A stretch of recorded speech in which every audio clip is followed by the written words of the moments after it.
At the beginning of the movie, Puss in Boots throws a party in the governor of Del Mar's house to celebrate his status as a living legend and sings a song about what a magnificent hero he is. Puss escapes when the governor shows up, but not before outwitting and outsmarting the governor and his guard. The sleeping giant of Del Mar is awoken by Puss after he lets off some pyrotechnics.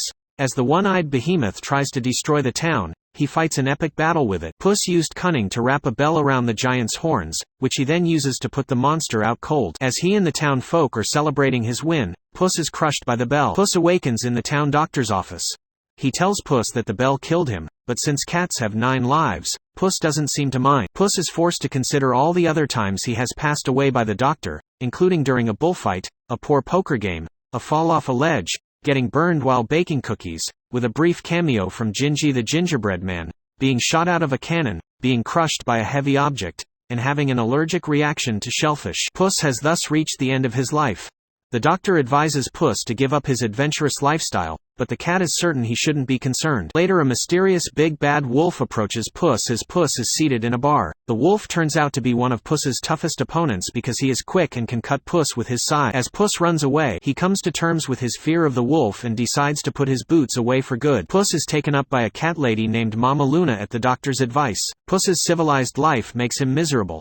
Then a little dog posing as a cat approaches him.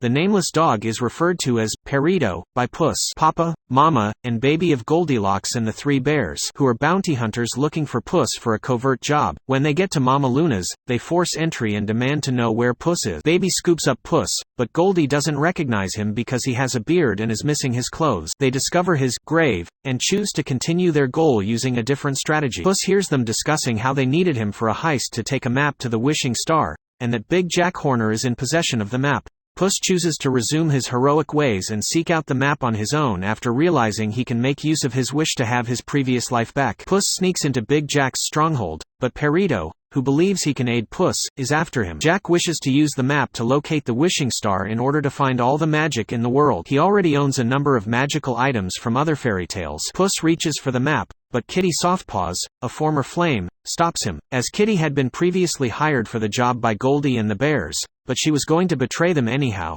and she is also upset with Puss for a recent betrayal. The two battle for the map. When Jack spots them and pursues them, Puss and Kitty jump inside a carriage being driven by Perito to escape Jack's thugs. Then Jack gathers his dozen of goons and the required magical items to get the map. Puss is startled when he seems to see the wolf in the shadows just as the heroes are about to flee. Puss, Kitty, and Perito stop running and enter the dark forest through a gateway to continue their trek to the star. They discover that depending on who is holding the map, it can change the environment. When Puss and Kitty grab it, their travels are bound to be gloomy and perilous, but when Perito holds it, the path transforms into a joyful rainbow realm thanks to his unending optimism. He is permitted to hold the map by the cats. When they see Goldie and the bears coming down, they have to move more quickly. A pocket full of posies, a field of enormous flowers that assault Puss and Kitty as they travel, must be passed by the group, but Perito becomes fond of the flowers after giving them a sniff. The cats need to stop and smell the roses, as he puts it. Along with Jack and his henchmen, Goldie and the bears also come across the posies,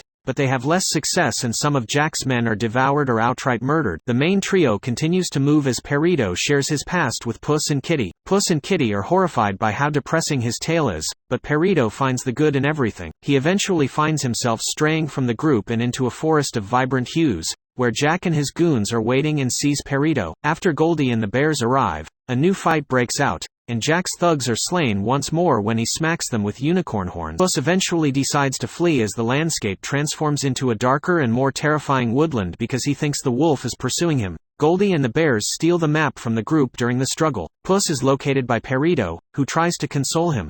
He admits to Perito that he is dependent on the wish in order to survive. Puss also tells Perito what he did to anger Kitty, saying that he left her at the altar on the day of their wedding because he didn't think anyone belonged in his life of adventure. Kitty hears Puss apologize for harming her and decides to assist him in getting back up. Goldie and the bears are directed to their old cottage where they first discovered Goldie after she crept inside when she opens the map. Due to her orphan status, Goldie never had a true family before the bears adopted her. The three enters the cottage covertly while waiting to be discovered. Puss steals the map back. As they make an attempt to flee, Goldie seizes Perito and holds him as a hostage. When Puss takes hold of the map, it imprisons him inside a huge crystal cave. He gives Kitty the map so she can find Perito while Puss looks for a way out. Perito observes Goldie and Baby fighting and calling each other names while telling them that they have the ideal family that he wishes he had all his life. Perito begins to gain favor with the bears, but Kitty is able to steal him and flee. In an argument that results from being lost while attempting to find their way back, Goldie declares that she would like to have a real family.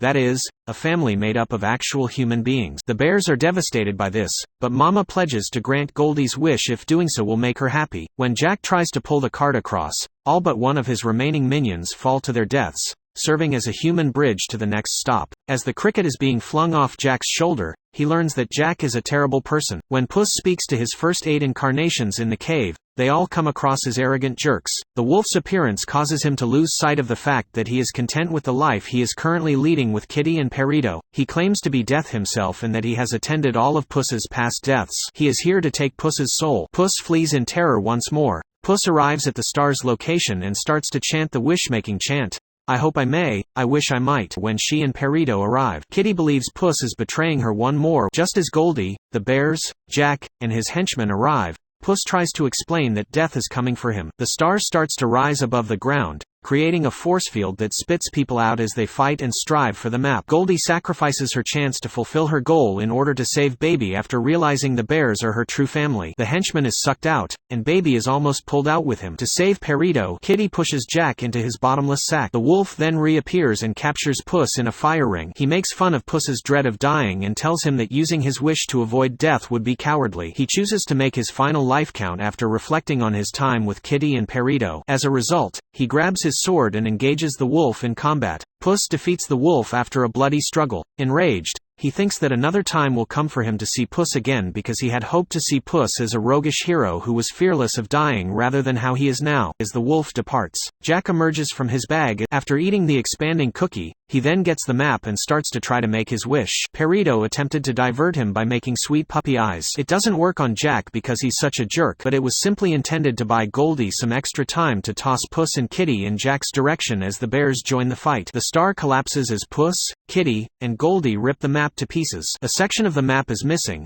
and the cricket uses Jack's phoenix to burn it in order to fully ruin the map as Jack tries to fit it back together. The star completely disintegrates, absorbs Jack, then shoots back into the air and explodes. Puss and his buddies break ways with Goldie and the bears. Since Puss and Kitty are his new family, Perito decides to keep using that name. Together, they sit and gaze at the stars. Thanks for watching. If you love movies and want to see more videos like this, make sure to subscribe. Till then, see you on the next video.